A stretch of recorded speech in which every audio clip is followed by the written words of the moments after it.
Hey, I'm Lily, and today I'm going to be talking about something I don't think I've talked on the channel at all about, and that's going to be talking about Guild Wars 2. I've been an avid Guild Wars fan since Guild Wars 1. I played Guild Wars, I played that for years before Guild Wars 2 came out.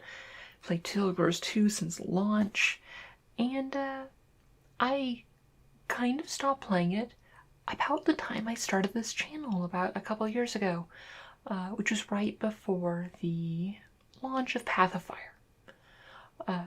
Fire. Also for full disclosure, I am not, like a lot of my videos, I take time to be like, oh, let's talk about, give background information so the layperson can understand. I'm not going to be doing this video. I'm going to assume a rough level of familiarity with Guild Wars 2. Just for this video. If people are interested in more lay content, like Guild Wars 2 Fortress content, because I do a lot of that with people I talk with and stuff, whatnot. Goodness, I'm already rambling. Let me know, and I can definitely do more of this sort of content. But this is not going to be this video. It's going to assume essentially you know everything that happened up through Living World Season 3, and honestly also Path of Fire as well, because I'm going to be talking about that. Also, full spoilers. But essentially, I quit before Path of Fire for reasons I'll get into in a moment, and I only just now actually played through all of Path of Fire. And, you know what, it's a couple years late, but, I don't know, kind of want to give my review of Path of Fire, and kind of make a video for it. So just starting right off, the elephant in the room of why did I quit? And the prior expansion, Heart of Thorns, is honestly one of the points where I think that was one of the best pieces of story they've had in Guild Wars 2 at that point, and just because it was just very well done. It really came together. It was leading up to that. Living World Season 2 leading into Heart of Thorns was very good at actually setting up and giving clear expectations for what it's about. And Living World Season 3 didn't do that. So Path of Fire was all about going to Alona, you're chasing Balthazar, and to a lesser extent Kralkadork. But Living World Season 3, until the last two episodes, seemed to be building up the next expansion being Jormag and Primordus, and then it was just out of left field, let's introduce Balthazar, the god of war, and also we're going down to Alona, which is someplace that had not been built up at all.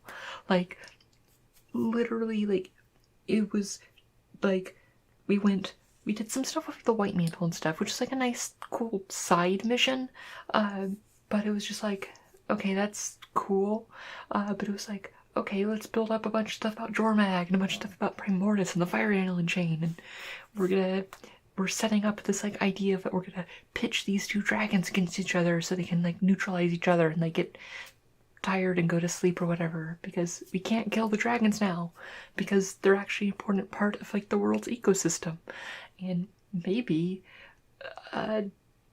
destroying one-of-a-kind beings isn't a good thing necessarily, which I don't have a problem with that part of the lore, but essentially saying that maybe this just killing them all isn't the solution to all of our problems, and that I'm fine with. I think that's a cool angle, but until you hit Draconis Mons and the Flashpoint and One Path Ends, is that the last 6th one?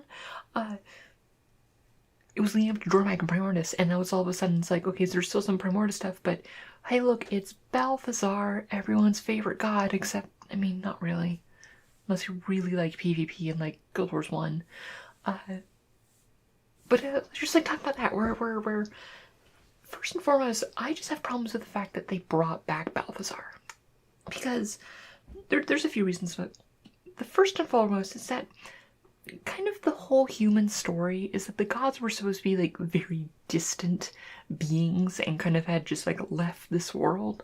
And bringing back Balthazar, like, it was really awkward because it made the story so human-centric, where, I mean, I'm playing main, my main is a human, but if you're not playing a human, like, it feels really weird, because they're in this spot where it's like, you have 5 playable races, and for the most part, like, besides being a threat and stuff like that, the fact that, like, the connection Balthazar is really weird, and it's, I don't know, it was just like so much of the stuff where it wanted to be kind of a Guild Wars 1-esque story, where it was like where every player is a human and they all care about that and the same reason, and they care about the gods and stuff, but it's like, at the end of the day, like, the whole, like, sequence of, like, going into the mists and meeting Cormyr and stuff, like, if you're an Asura, who cares? Like, it's not your god, and objectively from an outside viewer, like,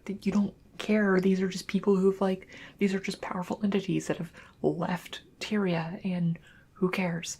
And, like, just Balthazar coming here, where, like, it wasn't necessary. Like, if we wanted to go to Alona and do stuff there, we could have gone to Alona. Like, Kralkatorrik flying south and, like, being like, oh, there's a problem, would have been enough of a reason. We didn't need another antagonist in Alona, because, like, Joko was already there. There was, like, we already had all the Awakened and all that, and what's up with that? Like Joko, like, it could have been like, okay, instead of Balthazar making those attack, it could have just been Joko, and just having these things that were established to have happened in Alona, if you really wanted to go there, without bringing in Balthazar, which was, it just felt so out of left field and really not impactful. Like, it didn't feel like it really raised the stakes, and it felt it was just there to be there.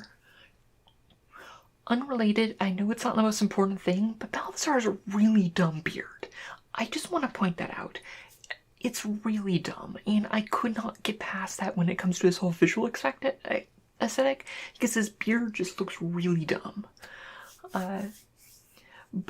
Yeah, so essentially with Balthazar, there was like, okay, the gods left. Like, we got an explanation for why the gods left, and you know what, for the explanation that Cormyr gives for, like, why the gods left, I felt like that was actually reasonable, where essentially she was like, okay, we saw the Elder Dragons were going to wake up, and we were like, oh, crap, if we fight them, it's just going to cause much destruction, that's going to be a problem, so we're just going to skedaddle and avoid this conflict. Which is like, okay, that's still not great for not, like, telling the races of Tyria, or humans who you were kind of the gods of. I mean, that's cool, but, yeah, about that, what about how, so they left. Balthazar was like, no, I want to fight them, because I like punching stuff, because I'm a 2-dimensional character, and not just, like, of war, instead of just being kind of, that was my human assigned portfolio, even though it's not really the entirety of who I am. So they were like, no, we locked you, so we're gonna take all your powers and lock you in the mists for some reason, which Gridlock then freeze, which, it's just, it doesn't make sense on the time scale, because when did Balthazar have this thing? When was Balthazar, like, locked in the mists and, like, stripped of his godhood or whatever? And because it's was it when they left Tyria? Because that was a while before Guild Wars 1 happened. So it was like, was it only in the last few years that Balthazar got, like, all like, oh no, I want to fight them after we've left for hundreds of years? Because in the interim of that time, priests have been doing, like, magic in Balthazar's name for ages now, and all this other stuff where it's like his presence has been felt when he was supposedly not a god, and it just doesn't make sense. And he even shows up in Guild Wars, like, if it was, like, right after they left, and they, like, because you think he would make that up, like, fit and fight with the gods, where they would strip the power, like, when they decided to leave, which was hundreds of years ago, before the events of Guild Wars 1, and we meet Balthazar in Guild Wars 1.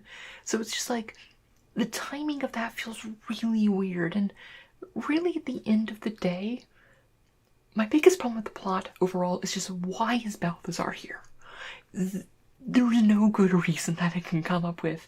And I'm not sure, it's just there was so many other vehicles that were like established, like reasons we could go to Alona and do Alona stuff if they really wanted to go to Alona. Which I'm also against, just because like Alona just felt way out of left field. Just okay, like it wasn't really anything that we had been dealing with.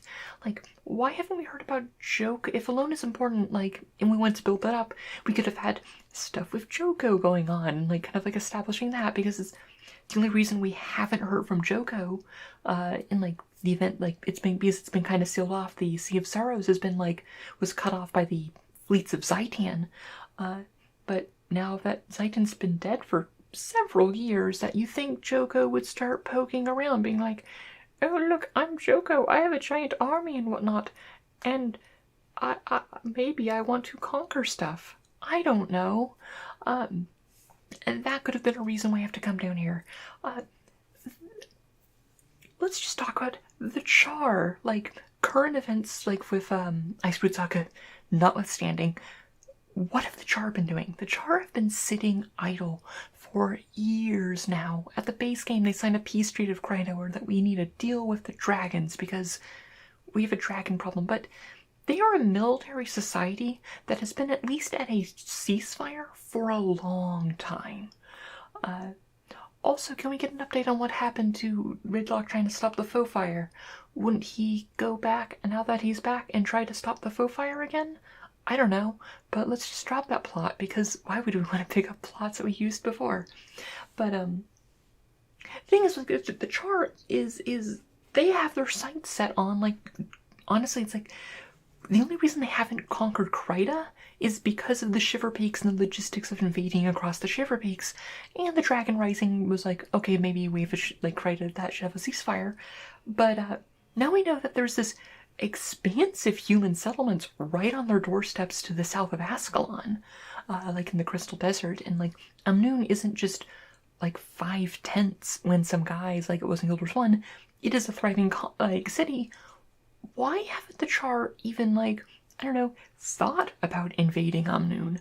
Like, it would have been really neat to be like, okay, so the Path of Fire is, like, probably wouldn't be called Path of Fire if it wasn't dealing with Balthazar, but, like, what if it was, like, kind of, like, talking about, like, you know what, the legions are marching, we're going south, and, you know what, we're gonna go fight Joko, because Joko's being a jerk, and Kryta doesn't care, because it wouldn't violate Kryden peace treaties, just because it's like, we don't care about that. It's Joko. They're Alonans. We don't care. And maybe have some stuff with like Amnoon being like, maybe you don't crush us while they patch through, but there's just so many more things we could have done, like, okay, Kragdork is mobilized and stuff like that, or just kind of like the reason we had to kill Morgemoth, where it was like, okay, we're geared up to everything else, but Morgemoth was very active, and it's like, okay, Morgemoth is priority number 1. And you could have had a very similar thing with Kragdork, just being like, okay, Kragdork's become a lot more active, and now we gotta deal with Kragdork. So, there's just so many ways that we could have done it without the awkwardness of Balthazar. So yeah, no, it was just like, that was just like something I was really frustrated with, because it was just like everything with Balthazar just wasn't compelling, because it's like the entire time I was like, why is this here? And what does he really add to the plot? Because he's really only there as a vehicle for the action of Path of Fire. But we didn't need that. We already had other stuff we could be doing, and Joko could have been that vehicle. But no, we're not gonna do that. But yeah, so switching to a more positive note, I did really like kind of the expansion of Glint's lore with the Exalted and whatnot. Really kind of like building on the whole words mean things. The whole idea of like, okay, the dragons are actually kind of necessary for the world, but like they recognize that like, okay, the dragons might be necessary, but it's like really extremes where it's like, oh yes, they sleep for hundreds of years and like things are great, but then they wake up and destroy everything, and maybe let's not have them do that. And they tried to do things like turn Kralkatorrik like they did with Irene. I mean, the Forgotten did, not the Exalted. The Exalted were made by, and not turned like Glint, not Irene. What am I saying? And okay, we can figure this out. And then there was like, Glint was like, oh yes, I remember, I see the future because that's my thing. And like, okay, so 2 of the dragons are gonna get murdered. I need to go have some kids, and they're gonna like take the place of those dragons. And it was just like some weird spot there where it's like, okay, like some neat like kind of like ideas of like, okay, this is the plans, and like maybe hinting at what our eventual goal might be in the long term. That was neat, and I like that was nicely handled. It was just like, wow, what if we were talking about this more, and stuff with like the somewhat interesting Joko stuff instead of this dumb Balthazar stuff. But yeah, no. But at the same time, though, it's like, I really don't like how the game has pushed you into being this chosen one, where it's like, yes, I am the chosen one that like was the guardian of Irene or whatever. And it's just such a tone shift from the rest of the franchise, where in both Guild Wars 1 and kind of the base game, and like I feel like this is the best way to handle most MMOs, where the player character like doesn't really exist, where they're kind of there and you have those group of people around you, where in Guild Wars 1, like, the player character doesn't exist. It wasn't you who did those events. It was Menlo and Devana and Eve and that whole crew who did the events of Guild Wars 1. And in Guild Wars 2, with like the base game, it's like, there's a reason you were the second in command of the Pact, not the first in command, because it was Traherne who led the Pact, not you. And they're kind of wanting to push you out of like this like spot where it's like, oh yes, I am the guardian of Irene, I'm the chosen one of all these other stuff, and I'm not really like the commander really, because I'm not doing stuff with the Pact and whatnot like that. But it's like, it's a really shift from like who you are, where it's like, and I'm not sure how much I like that, where I feel like these kind of like very centric, like I am the hero, I am the chosen one, and those kind of narratives, they work great for things like single player games where it's like you are the most important person. But going forward, and especially if they make something like a Guild Wars 3, is kind of awkward for how do you deal with the events of the player character. And having them kind of be a nobody is the easiest way to deal with that kind of lore. But I suppose that bridge will be crossed when we get there. But yeah, where was I talking about? I actually wrote an outline for this video. What a concept. Nothing I thought was awkward was it's only like 4 people doing this entire thing. It's you, Canuck, Casimir, and Gridlock. And I guess Timey's like out in like being your phoning it in. But it's like where's the Pact? Like, you're going off to fight Kralkatorrik, and like, yeah, the Pact isn't doing great in the era post like Morgomoth, because Morgomoth did destroy the Pact. But it's like, where's the Vigil? We're like kind of going after Kralkatorrik, and the Vigil was kind of created like to fight the Elder Dragons, but specifically Kralkatorrik, because like the War Master of the Vigil was like, the reason she found the Vigil was that like, oh look, all of my family was murdered by Kralkatorrik when the brand happened. And where are they? I don't know, maybe? And it's just like kind of weird, so where it's like, why are we going in alone? Like, it was just really weird. It's like, why haven't we called backup? It's like, why did we have to borrow Ellen Keel's ship? We're the commander of the Pact. The Pact has airships. Why don't we have an airship?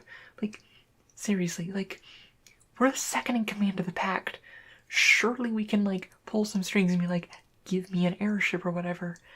I'm honestly surprised they haven't done something like that with like, and kind of like as a oh, you cool airship thing, and like have it be an instance you go to, like kind of like a home instance sort of thing. I don't know, but it's just like, it's like, what why aren't we, or even if we don't have our own personal airship, why are we having to borrow like a private citizen's one who isn't even directly affiliated with us? And which is weird. And just the fact that it's just like, yeah, it's 4 people. We're leaving the fate of the world to 4 people.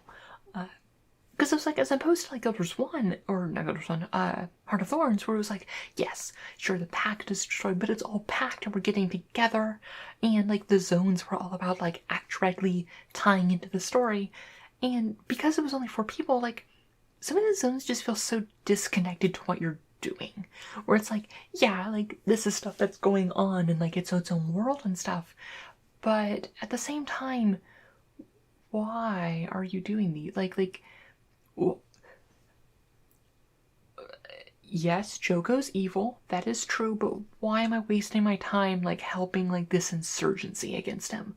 Like that is not my primary concern. Like that is not my priority at all. Why am I risking my life to help these insurgents against, let's be honest, as dictators go, Joko is not the worst. Like there's when you look at video games, Joko is like, yeah, he's evil and he wants your body after you die and stuff, but most of the objections to Joko are religious, not like, where it's just it rather than like actual practical. But it's like otherwise it's just like he's not that much worse than any other monarchy or dictatorship. He's honestly kind of hands off when it comes to civilian life and whatnot, but yeah, it's just like really weird where so much of the uh zones just feel really disconnected from the plot, as opposed to Heart of Thorns, which I think almost did a little bit too much, where you missed a lot of the story if you didn't play through the metas as they happened. But I just think that it swung way back the other way. And also will note that, if you can't tell this video, I'm mostly talking about the story, not really the full experience of the zones and stuff, just because there's a lot more to talk about there. I mean, obviously, like, some major things where it's like, I'm sad there aren't any, like, Heart of Thorn style metas and stuff, and there's really not, like, long term, there's no real reason to keep coming back to these zones after you kind of do everything the first time. And also the fact that they are hilariously easy when you compare them to, like, Heart of Thorn zones. It's like, what is this? Like, I'm strolling through this, like, no problem whatsoever. Is this supposed to be hard? Like, I'm serious, like, what? Like, I'm not saying that, like, okay, Path of Fire was, like, I mean, Heart of Thorns was a bit high in the difficulty settings, but it's like, the pendulum swung way too far the other way in this case. But yeah, but, I don't know, I've been negative for a while, so, but just, like, overall the story, where it's like, yeah, then, like, it wraps up in, like, we do with the Balthazar stuff, and this whole thing about, like, Aurene absorbing Balthazar's god powers. But Balthazar didn't have his god powers, they were stripped from him. So why, not Aurene, but so why does Kralkatorrik absorb his powers? Like, yeah, he's powerful because he's, like, whatever race the gods are, who are obviously powerful, but, like, his actual, like, divine powers, it's like, Gridlock didn't re-grant him his divinity. He just let him go in the mists from where he was chained up. Also, why was he just in a random part of the mists? Why wasn't he under, like, lock and guard in the underworld like Abaddon was? Like, seriously, the gods were slacking. Like, honestly, that's kind of on the rest of the 5. Like, just to be completely honest. But, yeah, it was just, like, really weird where why is it like this? I suppose it could be a similar situation to Abaddon, where it's like Abaddon still wasn't like really a god, but still had his powers and portfolio and stuff. But then why did they talk about them stripping him of his powers, unless they were just like suppressing them while he was in prison? But I don't know. It was just not very well explained.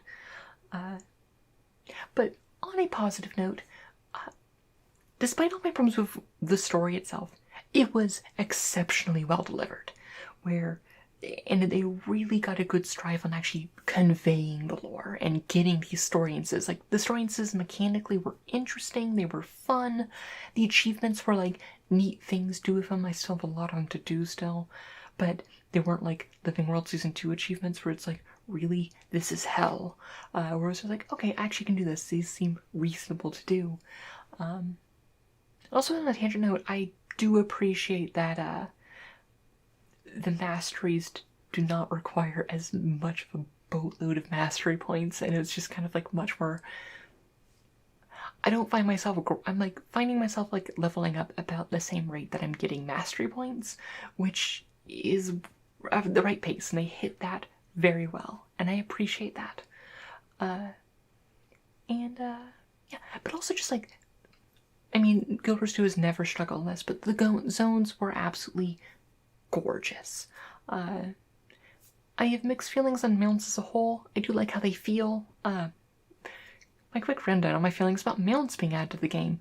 On the positive side, I like how they feel. I like the fact that it lets them build these more expansive zones with more just kind of nothingness that like isn't mechanically relevant, because they make them feel like more real places, because you can have space for like farmland and just like plains and stuff like that, and that's good.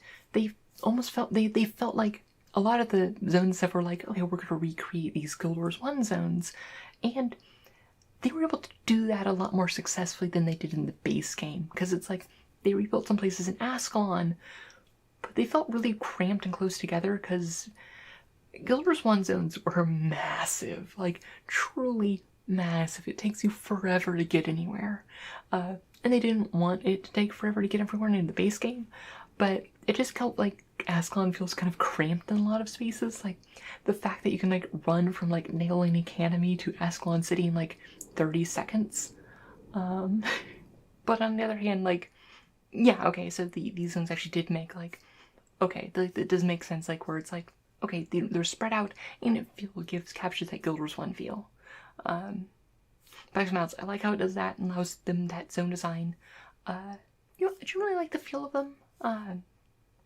Like, I think they handled well, like they did a good job on making sure the control's good. On the negative side of things, they trivialized the court area zones, where it's just like, you move so fast through them, and it really kind of, I mean, gliding does it to an extent too, but it kind of ruins a lot of the scale and work they did there. Not to mention breaking and making a lot of content trivial. Oh, what was I saying? How do you say words? Because I don't remember. Mounts, trivializing. It's just kind of the. I also just don't like how they there wasn't, because of mounts, there wasn't as much like classical platforming in this game, in the expansion, because it's like, I love jumping puzzles and stuff, and it was mostly platforming using mounts, which just isn't the same feel. So that was a downside. And then of course, I mean, all the stuff where it's like, they were clearly made and implemented for the point of microtransactions. And I'm not going to decry microtransactions for the sake of microtransactions, but there was a whole debacle around how Path of Fire launch, where it was just like, it was at like the height of a lot of the loot box scandals, and it was just like, oh, and you can buy mount skins, but they're random mount skins. You can't actually get the one you want without buying lots of them. And they're also stupidly overpriced. So I will not be getting any mount skins. But yeah, no, so it's just like some awkward stuff there. But yeah, but overall, don't mind. But overall, like, the zones were absolutely gorgeous. And it was enjoyable. And it's by the end of Living World Season 3, I was getting quite tired of the game. And I appreciate the break I took, and I think it was the right amount of time, because yeah, I have a lot of problems with the whole stuff with Balthazar and stuff, and I mean, I'm already spoiled for everything that's happened since then, and like, I like how the story's progressed since then, and I enjoyed it, and I'm glad I took this time to like kind of cool off, step away from the game, and come back to it, because, you know what, was it the best expansion?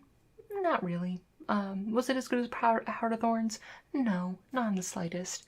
But I did really enjoy it, and also just in the last like 6 months to the year, they really have kind of turned around a lot of the issues I had with like the development and stuff like that, and I'm really appreciating it, and I think it's I'm enjoying getting back into it. So yeah, I don't know what to say. So I don't know.